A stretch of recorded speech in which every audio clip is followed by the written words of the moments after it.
आहू films के banner तले बनाई गई फ़िल्म मौला जट बराए 11 फरवरी 1979 एक एक्शन, रोमांस और म्यूज़िकल फ़िल्म थी। इसकी तमाम तर अक्सबंदी लाहौर के मकामात और स्टूडियोज़ में मुकम्मल की गई। ये फ़िल्म 2.5 माह में मुकम्मल की गई, जिस पर 14.5 लाख पाकिस्तानी खर्च हुए। 1975 में नासिर अदीब की लिखी गई कहानी और हसन अस्करी की हिदायत में वहशी जट के नाम से एक फ़िल्म बनी, जिसका मरकज़ी ख़्याल नदीम अहमद क़ासमी के एक शोहराए आफाक नावल गंडासा से माखूज़ था। वहशी जट की कामयाबी को मद्देनज़र रखते हुए हिदायतकार यूनुस भट्ट ने इस फ़िल्म का सीक्वल 1979 में मौला जट के नाम से बनाया, जो वहशी जट से भी ज़्यादा कामयाब रहा। टेक्निकली तौर पर तो फ़िल्म में कोई ख़ास बात नहीं थी, मगर फ़िल्म के किरदारों मौला जट और नूरी नत ने इस फ़िल्म में ऐसी जान डाली कि ये फ़िल्म सुपर डुपर हिट हो गई। इसके अलावा दारो नतनी और मक्खो जट्टी के किरदार ने भी नुमायाँ हैसियत हासिल की। फ़िल्म की कहानी 2 गिरोहों की आपसी दुश्मनी का शाखसाना है, जहां एक तीसरा गिरोह भी है जो इन दोनों को लड़वाने के लिए सरगर्म अमल है। जब तीसरा गिरोह इन दोनों में नफ़रत पैदा कराने में कामयाब हो जाता है, तब ही मौला जट और नूरी नत हरकत में आते हैं और एक दूसरे के खून के प्यासे होकर एक दूसरे को ख़त्म करने पर तुल जाते हैं। बाय नेचर मौला जट गरीबों का मसीहा, दर्दमंद दिल रखने वाला इंसान है, साथ ही बहादुरी की मिसाल भी है, जबकि नूरी नत निहायत शफ़ाक है और दुश्मनियाँ पालने का शौकीन है। ये फ़िल्म इन्हीं 2 किरदारों के टकराव का नाम है, जो इन्हीं के बीच घूमती दिखाई देती है, जबकि इनके सदक़े कई और किरदारों की अहमियत को भी नज़रअंदाज नहीं किया जा सकता। फ़िल्म की कामयाबी पर बात की जाए तो इसने कई रिकॉर्ड तोड़े। ये फ़िल्म लाहौर के गुलिस्तान सिनेमा में मुसलसल 130 हफ़्ते, जबकि अव्वल नुमाइश के दौरान मुल्क भर के सिनेमा घरों में मजमूई तौर पर 310 हफ़्ते तक चलती रही।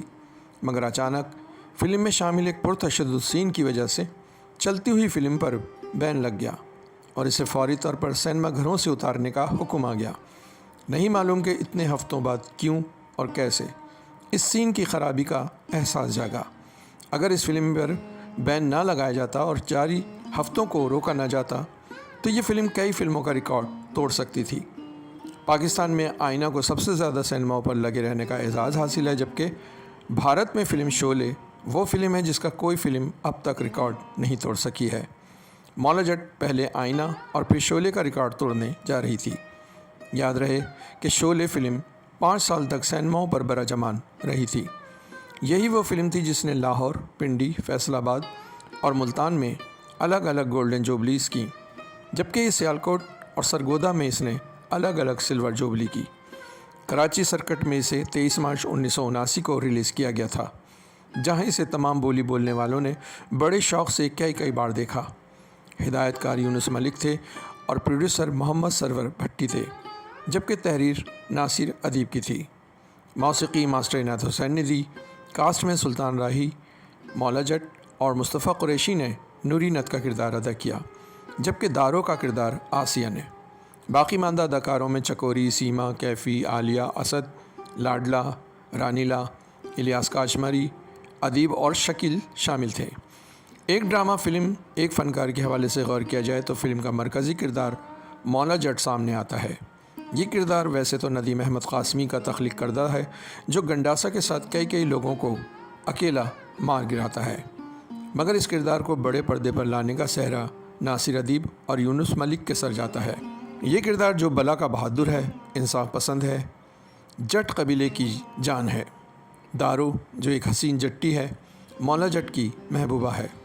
एक लड़की की इज़्ज़त के तनाज़े से कहानी शुरू होती है, जो बढ़ते बढ़ते जंग का रूप धार लेती है, और इसी जंग में मौला जट और नूरी नत का टकराव अमल में आता है, जो आखिरी सीन्स तक देखने को मिलता है। मौला जट का ये किरदार पूरी दुनिया में शोहरत हासिल कर गया और तभी सुल्तान राही पूरी दुनिया में बतौर हीरो पाकिस्तान फिल्म इंडस्ट्री जाना गया। सुल्तान राही ने 1959 की एक फ़िल्म बागी से बतौर मेहमान अदाकार शुरुआत की और फिर कई फ़िल्मों में बतौर एक्स्ट्रा भी काम किया।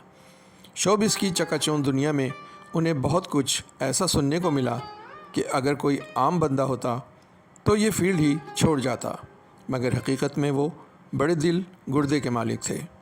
मुस्तकिल मिजाजी से स्टूडियोज़ के चक्कर लगाते रहे। قسمت کی یاوری کے فلم بشیرہ کی شوٹنگ میں فلم کا ہیرو شارٹ ہو گیا۔ ہدایت کار اسلم ڈار نے فوری فیصلہ لیا اور سلطان راہی کو کئی مخالفتوں کے باوجود فلم کا مرکزی کردار بشیرہ کا کردار دے دیا گیا۔ کئی لوگوں نے کہا اب اس فلم کو ناکامی سے کوئی نہیں بچا سکتا۔ فلم بنی اور کچھ ہفتے سناٹا رہا، مگر پھر ایسا ہوا کہ لوگ اسلم ڈار کی سلیکشن کو داد دیے بغیر نہ رہ سکے۔ فلم کئی فلموں کو کراس کرتی ہوئی گولڈن جوبلی کی صف میں کھڑی ہو گئی۔ لوگ سلطان راہی کے دیوانے ہو گئے اور یہیں سے ان کا نہ رکنے والا ایک طویل سفر شروع ہوا۔ سلطان راہی ایک بڑا فنکار بن گیا تھا، مگر غرور نام کی کوئی چیز انہیں چھو کر بھی نہیں گزری تھی۔ اللہ لوگ تھے، لوگوں کی مدد کرنا اپنا فرض سمجھتے اور کسی سے کبھی بدلہ لینے کا بھی نہیں سوچتے۔ برے وقتوں میں جو ہدایت کار انہیں دھتکار چکے تھے، بعد از کامیابی ان کی فلموں میں بھی انہوں نے بڑی خندہ پیشانی سے کام کیا۔ وہ وقت پر سیٹ پر پہنچتے تھے۔ سلطان راہی کی فلم انڈسٹری کے لیے وہ گراں قدر خدمات ہیں کہ چند صفحات میں لکھی نہیں جا سکتی۔ وہ سال 1996 تک پاکستان فلم انڈسٹری پر چھائے رہے۔ 9 جنوری 1996 کو گجرانوالہ جی ٹی روڈ کے قریب ایمن آباد چورنگی پر انہیں گولی مار کر ہلاک کر دیا گیا اور یہیں سے پنجابی فلموں کا اہم چیپٹر کلوز ہو گیا۔ جہاں عمر شریف کے بعد اسٹیج ڈرامے سائیں سائیں کرتے نظر آئے، وہیں سلطان راہی کے بعد لاہور کے اسٹوڈیوز بھی ویران ہو گئے۔